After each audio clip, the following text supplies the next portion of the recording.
জিমন্যাস্টিক্সে সর্বকালের সেরা হিসেবে বিবেচনা করা হয় সিমন বাইলসকে। যুক্তরাষ্ট্রের এই জিমন্যাস্ট অলিম্পিক্সে 11টি স্বর্ণ জিতে আলাদা করে চেনার নিজের জাত। বিশ্ব চ্যাম্পিয়নশিপেও রয়েছে তার কৃতিত্ব।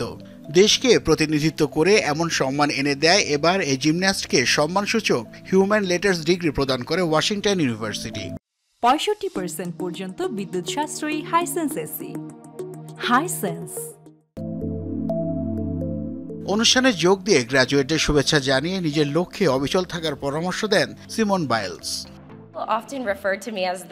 অনেকেই আমাকে সর্বকালের সেরা বলে থাকেন, যা আমাকে জিমন্যাস্টিক্সে আরো দক্ষ হতে সাহায্য করেছে। তবে সর্বকালের সেরা হওয়াই জীবনের মূল লক্ষ্য হতে পারে না। চাইলেই আমি হয়তো সেরা হতে পারবো, তবে আমার লক্ষ্য এই অর্জনটাকে ধরে রাখা।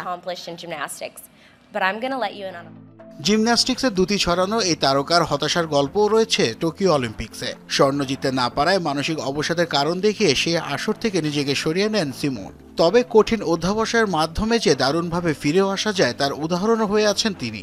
তাই তো কাজের মাধ্যমে ভালোবাসাটাকে খুঁজে নেয়ার তাগিদ সিমন বাইলসের।